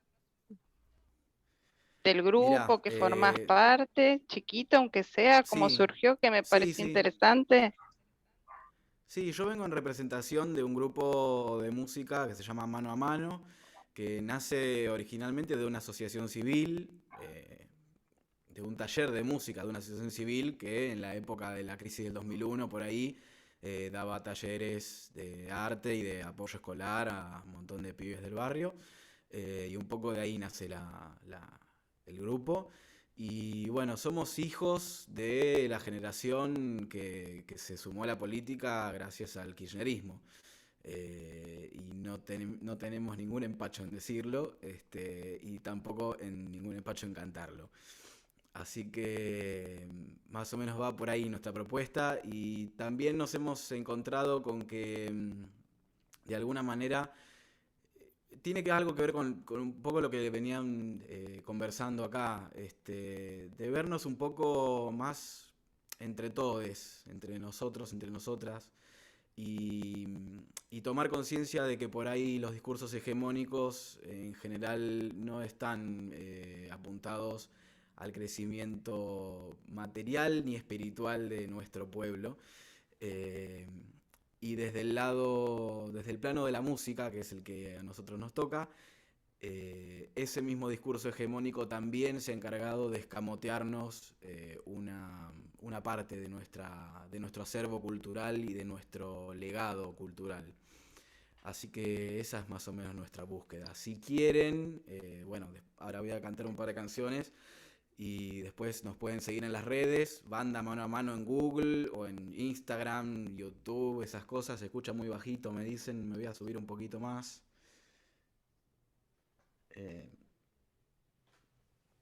Lo que pasa es que no quiero que haga lío. Que haga acople. ¿La guitarra la están escuchando? Sí, sí. Sí. Después les recomiendo también, si hay una partecita ahí arriba en la pantalla que dice activar sonido original. Eso posiblemente ayude a que se escuche un poco mejor, porque el Zoom tiene automáticamente algunos filtros para los sonidos, y bueno, en este caso por ahí termina siendo en detrimento del audio de la música. Y esto que hablaba recién de que nosotros nacimos a la política gracias principalmente a la convocatoria que hizo el kirchnerismo. Voy a cantar esta canción que se llama Fuertes Vientos, que la compuso nuestro percusionista Federico Cáceres, dedicada al compañero Néstor Kirchner. Si se escucha muy mal o se hace ruido y esas cosas, no tengan empacho en interrumpirme y ver si arreglamos lo que haya sucedido, porque estas cosas son así.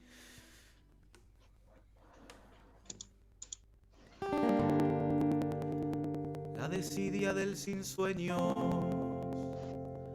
la envidia del mediocre, la moneda del idiota, el mañana sin pregones de esas manos que reclaman la belleza sin fronteras.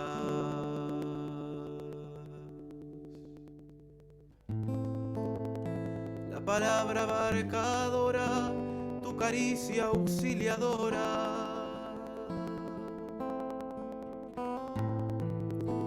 me obligan a preguntarme de qué sirve tu lucha si yo no lucho ahora. Y rompamos el silencio y salgamos de este encierro, que no hay un solo suelo que no pueda pisar. Y ahora te pido que de un suspiro vengas conmigo hasta este final, que vienen tiempos de fuertes vientos de libertad.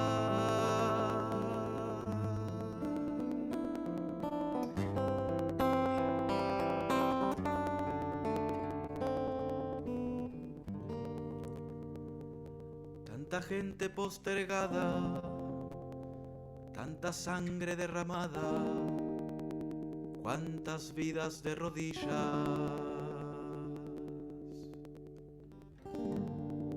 El estigma del suburbio, la entereza de los dignos que se entregan sin pretextos.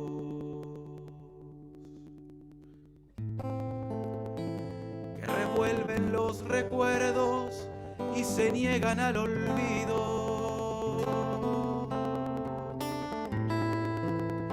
desterrándose el silencio, y que todavía escuchan la voz de los vencidos. Y rompamos el silencio y salgamos de este encierro, que no hay un solo sueño que nos puedan quitar. Y ahora te pido, desde un suspiro, vengas conmigo hasta este final, que vienen tiempos de fuertes vientos de libertad.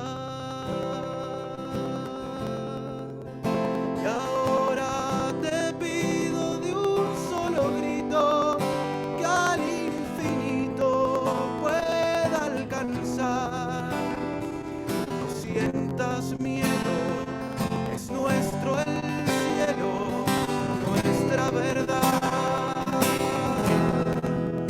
Y ahora te pido que de un suspiro vengas conmigo hasta este final, que vienen tiempos de fuertes vientos de libertad.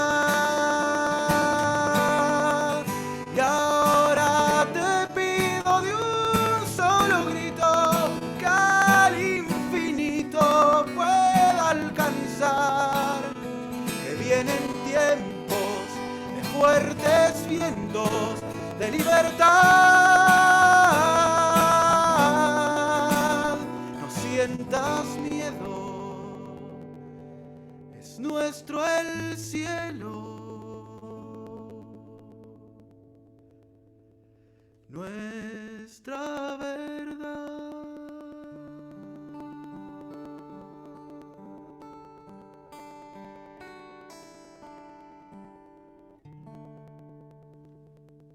Hermoso, hermoso, Fabio, hermoso.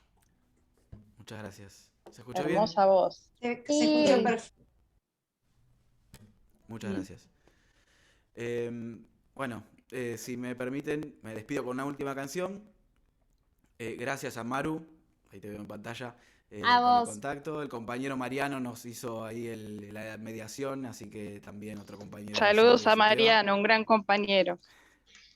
Muy querido, hemos tocado juntos muchos años. Y bueno, con él grabamos un disco que está en Spotify, está en YouTube, que se llama Celebrando lo Propio. Y esta canción es parte de ese disco y se llama Deber del Sentimiento.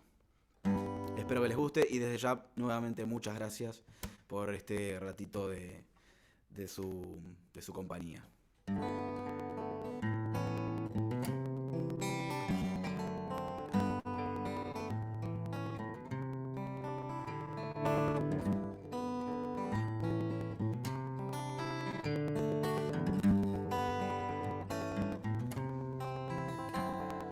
Convoco aquí a todos los poetas que sufran de falta de inspiración, que quizás de tanto mirar a la luna no tengan noción alguna de que hay vida a su alrededor.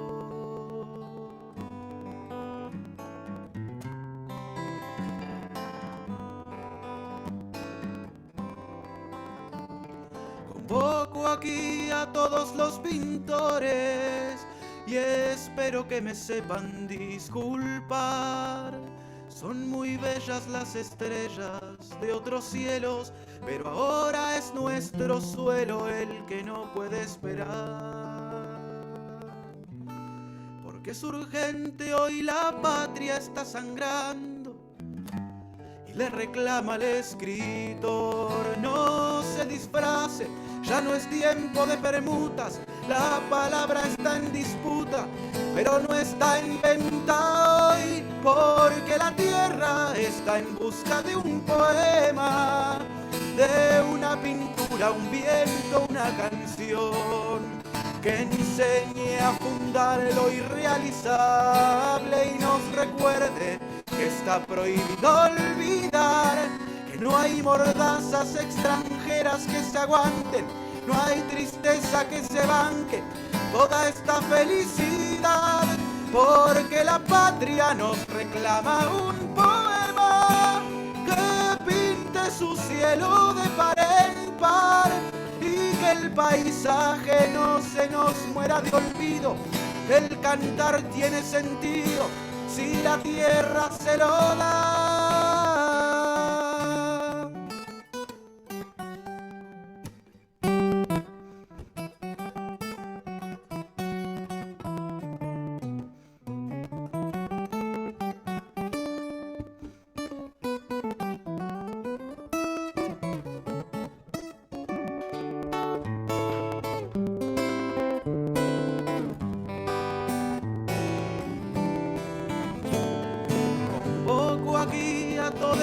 Cantores a cobijarse en la porfía de insistir.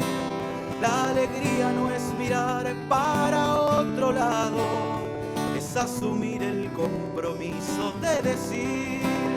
Sean ejemplo de sus propias oraciones, oigan sus propias canciones, quizá les pueda servir.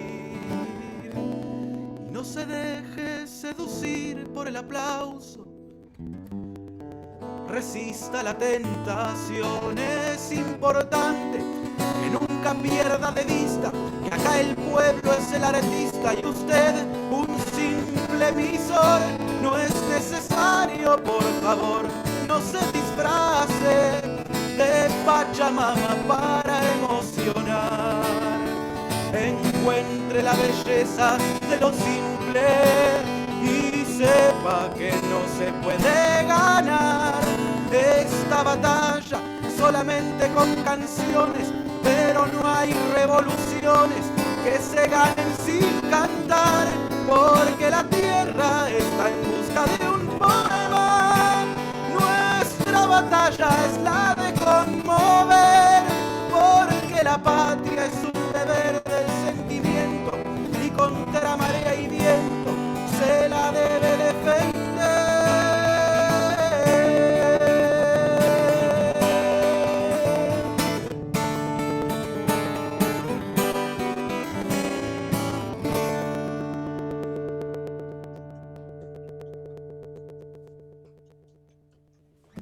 Hermoso. Gracias. Muchísimas gracias, Fabio. Muchas gracias, Fabio. Bravo. Muy bueno. Vamos a Muy volver bueno. a llamarte. Sí, Sonó, placer. sonó. genial, Fabio. genial, Fabio. Muy Nos lindo. encantó. Muy bien. Gracias. Bueno, acá ya se está oscureciendo. Veo que algunas pantallas ya tienen oscuridad atrás, así que los dejo en esta tarde. Muchísimas gracias, Esther. Como siempre, un placer.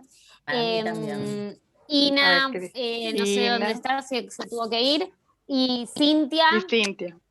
mil gracias, y a todos quienes estuvieron esta tarde compartiendo con nosotros. Así que el video va a quedar grabado, lo vamos a subir a las redes y lo vamos a compartir por WhatsApp para sumar a nuestra biblioteca.